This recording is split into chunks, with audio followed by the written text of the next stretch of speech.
Okay, so I'm watching an interesting debate on CNN. I'll just show you the tail end of it, give you some context.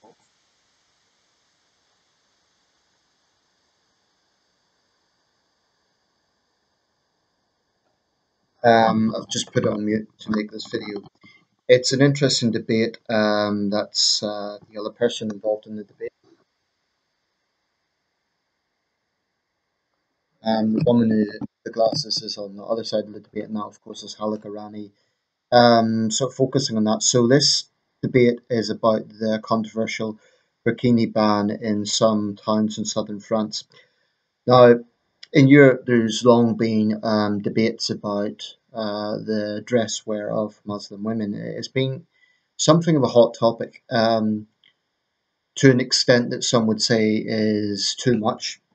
Others would say is appropriate because we're living in an era where cultural values is a very hot topic. So I've given this issue a bit of thought and I've got honestly mixed views on it. Firstly, there has been an image that has been going around of two burly police officers.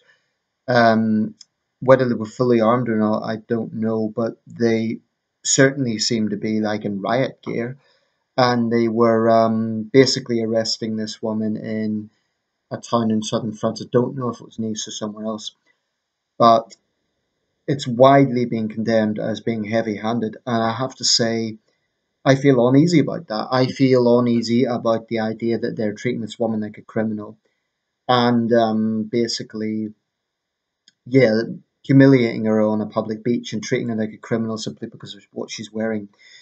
To me, that's French secularism going a bit too far. Having said that, you need to understand the context. It's important to understand the context that Europe right now is struggling with the concept of values, and this is not a trivial thing. It's not something that should be dismissed.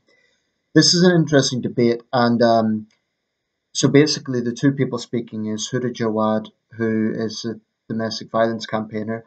She is opposed to the ban outright, and she's speaking in favour of Muslim women's choice.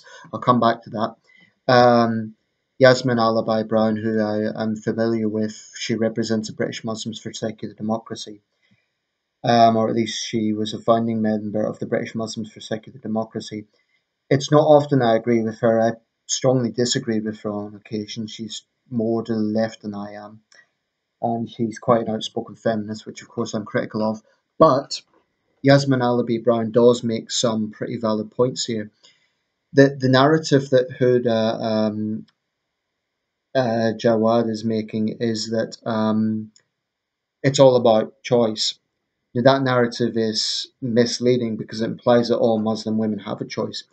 What one of the main features of this debate, and it's the same with the whole headscarf debate, is that it is about men telling women what to wear. And this isn't a new thing, it's been going on for years. I remember when the former Foreign Secretary Jack Straw was involved in a controversy because he had requested that Muslim women who visit his surgery remove their veils. Now, at the time, I took his side because I thought it was a basic case of politeness. When you're communicating with someone in Western society, it's polite to be able to see their face. I mean, put it this way: if you're communicating with someone who's not a Muslim and who doesn't have supposedly this religious conviction for doing that, let's say, for example, I'm talking to you. Okay, so whoever's looking into this video, let's say we're in a coffee shop, right? And let's say I'm trying to talk to you like this. Yes. Okay, firstly, it's practically difficult to hear the person. Secondly, it would look rude. It would look like they're trying to avoid face contact. Now, if I met a woman in a full niqab and say it was a bank or some other sort of public service and I couldn't see her, I would find it a bit awkward to communicate. Um, Maybe I'm backtracking a bit. So with this beach thing, I think it looks a bit heavy-handed, and it looks like the French are prioritizing something that, yeah, it looks like it's a wrong priority. But what I would say is that these sort of cultural traits are not insignificant. So to sum that up, I think that's a bit heavy-handed, and I don't think I also think the way that the mayor is presenting it about liberating women is not, when there are Muslim women who are saying that we aren't being forced to do this, then it is going to look like, from their point of view, male control, frankly. That might sound strange coming from me, but this can very easily be twisted when you have such a heavy handed approach, and it does to me seem a bit excessive. I think they would be much better putting their resources into tackling hate preachers and Islamist clerics who are brainwashing young French minds. I don't think the Burkini is particularly helpful. I agree with Yasmin Alibi Brown in that I'm not in favour of it. I don't think it's anything progressive. I don't think it is something that should be encouraged. But by the same token, I don't think that Muslim women should be publicly humiliated and asked to remove it. I think that is a degrading experience, and I don't think it's necessary. Um, I think it would be better if there is going to be such a law, go onto the beach and say, okay, you're breaking the law. There is huts here. Please get into the required attire, or we'll give you a fine. But to ask her to strip in front of everyone like that, to take it off, seemed a bit inappropriate to me, and I am not in favour of that. I would say though to Muslims who are getting really defensive about this, your position is that this is violating Muslim women's right to choose their own attire, right? And I'm actually sympathetic to that to some extent. I would agree with you to some extent in cases where they do have a choice. But here's the thing that annoys me, and I think it annoys a lot of people. In many Islamic majority countries, there are strict dress codes, and those strict dress codes are imposed on Western women. So, for example, when you have Western journalists, and even Queen Elizabeth II had to wear semi hijab when she visited one of the Gulf states. Um, so this works both ways. You can't sort of point the finger at Europe and be inconsistent and say, "Oh, look at how Europe's discriminating against Muslim women," whilst ignoring the very rigid codes in countries like Saudi Arabia. Now, I know not every Islamic country is the same, there's different variations. So, Indonesia is not the same as Saudi Arabia, for example. But it is irrefutable that there are rigid dress codes, and not just against women. In some very conservative Wahhabist communities, men are obliged to wear a beard, and if they have a short beard, they could face penalties for that, certainly in ISIS controlled areas. Um, I think that when people say it's just a question of choice, they're being disingenuous. They're saying that as a whole picture. And I appreciate those Muslim women who say, oh, it's my choice. They're being sincere. Maybe that is their choice. But they cannot say that they represent all Muslim women. That's where I disagree with them. And that's where I think Yasmin Al Brown made a very good point. She was saying that to try and present this as being across the board. In fact, she made the point that as a Muslim woman, she doesn't wear the hijab. She has personally been subjected to abuse in Bradford because she isn't wearing the hijab. So those who speak out against this should equally be condemning pressure on Muslim women to wear head coverings, to wear the veil, and so on. Within that, there's also differences. I think, for example, there's a big difference between the hijab, where you can see someone's face, and the niqab, where it's just the eyes. Personally, I have no problem with the hijab because I don't think it causes any communication problems. The niqab, I believe, is regressive. I don't believe it has any place in Western society. But I can see that it's difficult to put that into legislation because then people will just try and turn around and say, oh, but you're being draconian. It's not an easy thing, and there should be debate about it. So these French mayors making unilateral decisions of their own accord, I'm not sure I agree with that.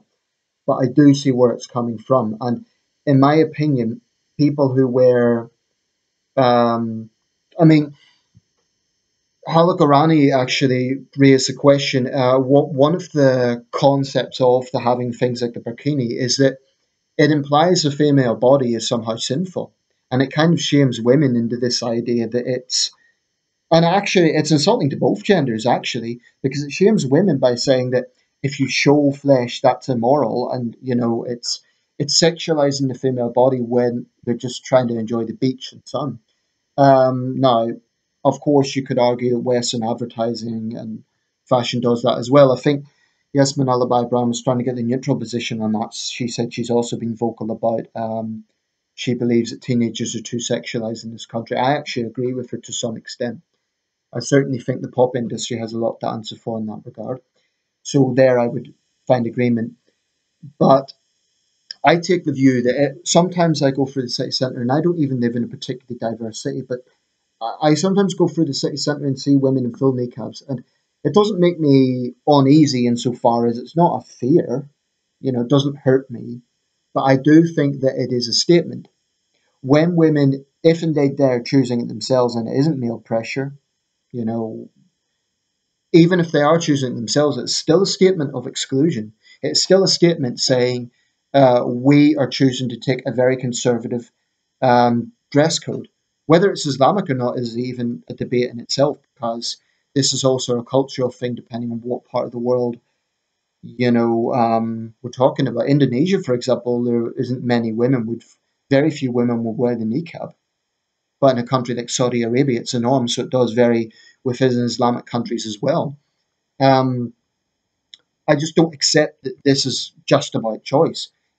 Okay, in some cases it will be, but the fact of the matter is, in many conservative Islamic communities, men are basically controlling the women what to wear. And when you think about it, in countries where this might sound like I'm going off track, I don't think it is.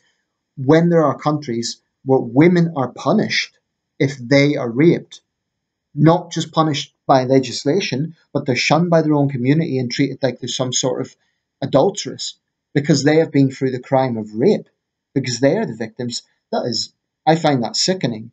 And I believe the same mentality is in play when people are saying that a good, modest woman has to wear the full veil and the full, um, the full, forget the name for it, um, well, the burqa for a start. But I've seen the memes like where there's these two little pictures of sweeties, and one of them is kind of unwrapped and it's covered in grime and dirt. The other's wrapped, and it's saying, "Which one would you rather have?" Now, the implication is, firstly, it's a bit crude comparing women to sweets, but the implication is that if a woman is showing any flesh whatsoever, she's unclean, she's shameful. And actually, this does come from this is coming from me. I think it's coming from some degree of misogyny.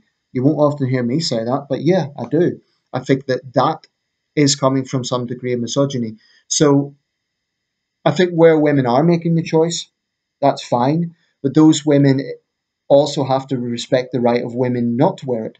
And so do men who believe in these conservative dress codes. So my message to certain Arab men, I'm not generalizing, certain Arab men is before you get up in arms about this, and this also applies to that Algerian businessman who's planning to pay all the fines. My question to him would be, well, that's all very noble and generous.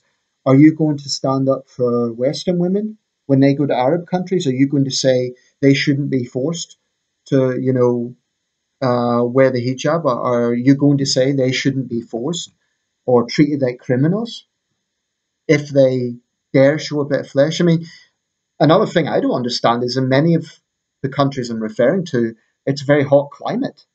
So surely for practical reasons, I mean, I don't know about anyone else, but when it's hot, I wear light clothes, I wear a t-shirt or whatever. Um, so expecting a woman to get all huddled up in that sort of climate seems a bit rigid. Anyway, those are a few of my thoughts. Summed up, I think the approach they took was a bit over the top, and I certainly don't agree with humiliating a Muslim woman in public that way. But there are deeper cultural questions here. I think the French are going a bit too far on that, and I think they should be prioritising other areas like tackling hate preachers. Um, I think there's a much bigger problem from hate preachers, the likes of Anjum Chowdhury, our very own hate preacher who finally got convicted of spreading hatred. I think that's a much bigger problem than what Muslim women wear. But I don't agree that what Muslim women wear is totally insignificant. I do take the view that if someone makes the choice to wear the full niqab, they're making a statement. They're saying we are choosing to be different, and there simply would not be the same standards if a Western woman went to the likes of Saudi Arabia or certain parts of Pakistan certain parts of Iran, and she dressed the way she would in the West, it simply wouldn't be accepted. And she'd probably end up in a dingy jail cell. So before people get very defensive and point fingers at Europe, you have to have consistent standards. Now, to be fair, in that particular debate, they both did try to get a balance, but there are some people who don't have a balance, and they're basically, oh, look how awful Europe is persecuting Muslims, whilst they totally turn a blind eye to the very rigid dress codes imposed in Muslim countries. So everything I've said is verifiable. Let me know your thoughts.